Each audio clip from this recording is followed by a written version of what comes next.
ऐसा लगता नहीं है कि सरकारें इन किताबी ज्ञानों को सीरियसली लेती है, क्योंकि विकास के नाम पर कई ऐसे जगह हैं जहां पर प्राकृतिक चीज़ों का दोहन हो रहा है।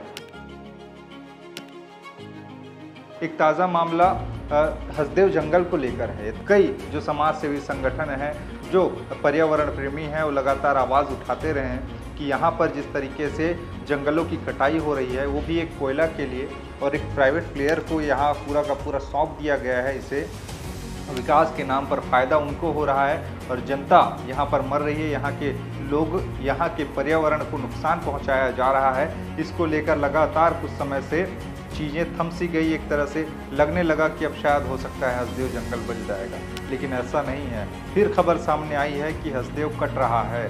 वहाँ पर लगातार कटाइयाँ जारी हैं और जो लोग इसका विरोध कर रहे हैं, गांव वाले इसका विरोध कर रहे हैं, आस पड़ोस के लोग इसका विरोध कर रहे हैं, उनको दबाने की कोशिश हो रही है। सरकार बदलने के बाद भी अभी भी ये स्थिति बदस्तूर जारी है और अभी भी वहाँ पर कटाइयाँ जारी हैं।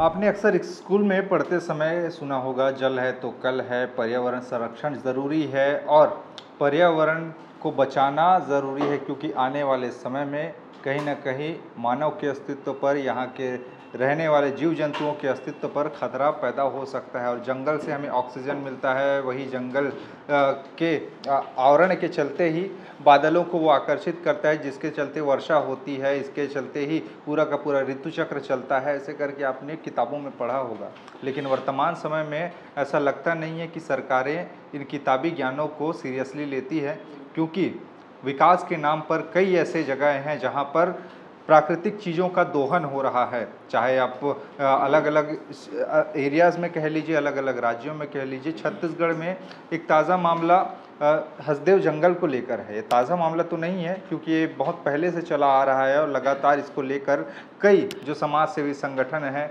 जो पर्यावरण प्रेमी हैं, वो लगातार आवाज़ उठाते रहे हैं कि यहाँ पर जिस तरीके से जंगलों की कटाई हो रही है, वो भी एक कोयला के लिए, और एक प्राइवेट प्लेयर को यहाँ पूरा का पूरा सौंप दिया गया है। इसे विकास के नाम पर फ़ायदा उनको हो रहा है और जनता यहाँ पर मर रही है। यहाँ के लोग, यहाँ के पर्यावरण को नुकसान पहुँचाया जा रहा है। इसको लेकर लगातार कुछ समय से प्रदर्शन चल रहे थे। प्रदर्शन के बाद कुछ समय तक चीज़ें थम सी गई। एक तरह से लगने लगा कि अब शायद हो सकता है हसदेव जंगल बच जाएगा, लेकिन ऐसा नहीं है। फिर खबर सामने आई है कि हसदेव कट रहा है। अब वो फिर एक बार सुर्खी के केंद्र में है और वहाँ पर लगातार कटाइयाँ जारी हैं और जो लोग इसका विरोध कर रहे हैं, गांव वाले इसका विरोध कर रहे हैं, आस पड़ोस के लोग इसका विरोध कर रहे हैं, उनको दबाने की कोशिश हो रही है, उनको सरकारी तंत्र द्वारा कुचलने की कोशिश हो रही है। और ये इस सबसे बड़े लोकतंत्र की सच्चाई है, जहां पर लोग अपने चुने हुए नेता को इस उम्मीद के साथ पद पर बिठाते हैं कि शायद उनकी सेवा करे। इसको लेकर कई राजनीति हुई, लेकिन सरकार बदलने के बाद भी अभी भी ये स्थिति बदस्तूर जारी है और अभी भी वहाँ पर कटाइयाँ जारी हैं। बताया जा रहा है कि यहाँ जिस तरीके से परसा को केतेबासन और यहाँ पर अलग अलग जगहों पर जो कोल फील्ड हैं, वहाँ पे ज़मीन के नीचे कोयला दबा हुआ है और इसी के चलते जो उसके ऊपर में जंगल है, पेड़ पौधे हैं, उसको काटा जाएगा, तब जाके नीचे की जो मूल्यवान चीज़ है, जिसको काला सोना कहा जाता है, कोयला को, जो बिजली बनाने का काम आता है, भट्टियों में लगता है, जिसके चलते उसी को धधकाने के बाद में सरिया बनाया जाता है, बिजली बनाया जाता है। तमाम तरीके की जो उपकरण है कोयले से कहीं ना कहीं बनती है और उसी के चलते और इसकी बुरी नज़र या फिर कहिए व्यापारियों की नज़र उस पर पड़ी और सरकार से साठ-गांठ करके वहाँ के लोगों को किसी तरीके से कहा गया कि यहाँ पर ग्राम सभा आयोजित की गई है और लोगों ने सर्वसम्मति से ग्राम सभा के उस पर्चे पर हस्ताक्षर किए हैं और उसको पास कर दिया गया और ये कहा गया कि अब लोग यहाँ के राज़ी हैं अपने इस जगह को देने के लिए। यहाँ पर कोयला खना जाएगा, यहाँ के पेड़ पौधे काटे जाएंगे, ऐसे करके। लेकिन आरोप ये लगते रहे कि यहाँ पर जिस तरीके का ग्राम सभा की बात की जा रही है, वहाँ पर ग्राम सभा हुआ ही नहीं था। और ग्राम सभा में जिस तरीके से बात कही गई कि फर्जी हस्ताक्षर हुए हैं या फिर ग्राम सभा हुआ ही नहीं है और बेफालतू का यहाँ पे ग्राम सभा का नाम लेके जंगलों को काटा जा रहा है और इसमें पूरी तरीके से साठ गांठ करके मिली भगत करके यहाँ पर प्राइवेट प्लेयर को दिया जा रहा है जगह को। ये लगातार आरोप लगते रहे, अब फिर से एक बार हसदेव जंगल कट रहा है। आप सोचिए, अगर ये जंगल नहीं होगा तो आखिरकार इनका अस्तित्व क्या रहेगा, यहाँ पर रहने वाले जो जीव जंतु हैं, वन्य प्राणी हैं, उनका क्या होगा। क्योंकि यहाँ पर ये क्षेत्र ऐसा है जहाँ पर हाथियों की तादाद सबसे ज़्यादा है और मानव हाथी संघर्ष इससे बढ़ सकते हैं। यहाँ पर पाए जाने वाले कई प्रकार के दुर्लभ जो जीव जंतु हैं वो नष्ट हो जाएंगे। यहाँ तक जो यहाँ से बहने वाली हसदेव नदी है, वहाँ पर जो जलधारा है वो भी करीब करीब अब धीरे हो जाएगा। वहाँ पर जो पानी आता था वो भी अब कम हो जाएंगे। जो आसपास जिस तरीके से पानी गर्मी के दिन में ठहराव रहता था, यहाँ पर स्थित हसदेव बांगो जो जलाशय है वहाँ के पानी अब सूख रहे हैं, जिस तरह की खबरें आ रही हैं। और इसका कहीं ना कहीं कारण जो जंगलों की कटाई है वो है और इसको काटा जा रहा है और एक बार फिर से कटाई चालू है। लेकिन वहाँ के लोग लगातार संघर्ष कर रहे हैं और शायद कुछ हो जाए,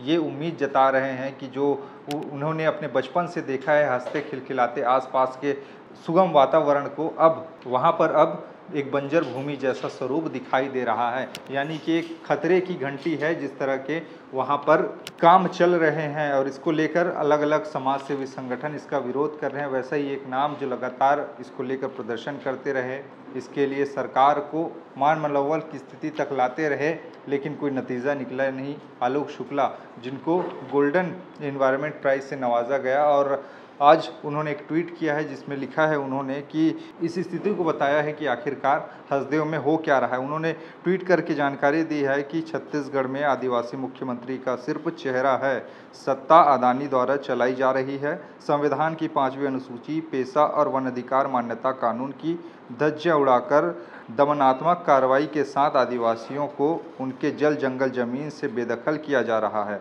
हसदेव अरण्य सरगुजा क्षेत्र के परसा कोल ब्लॉक में खनन के लिए जंगल का विनाश किया जा रहा है, जबकि ग्राम सभा ने कभी खनन की सहमति प्रदान नहीं की है। छत्तीसगढ़ विधानसभा ने सर्वसम्मति से खनन का विरोध कर कोल ब्लॉक निरस्त करने का प्रस्ताव किया।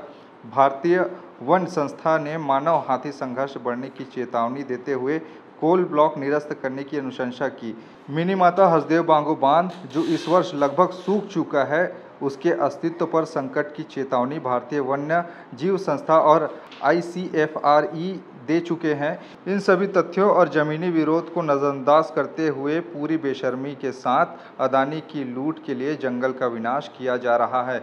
और इस तरह के ट्वीट उन्होंने किया है जो कहीं ना कहीं सरकार की मंशा और पूंजीपतियों को जिस तरह से कहा जाता है कि उनको सौंपा जा रहा है जो खनिज संपदा है, और आम लोगों की जो हित है उनको दरकिनार करके लोगों की भावनाओं के साथ खेला जा रहा है। वो ऐसे ही जीता जागता है कि यहाँ पर फिर से मामला चल रहा है। अब इस मामले में आखिर क्या होगा, जो लोग संघर्ष कर रहे हैं उनका संघर्ष कब तक चलता रहेगा, वो बचा पाएंगे नहीं बचा पाएंगे, ये कहना मुश्किल है। क्योंकि जिसकी लाठी है उसकी भैंस है।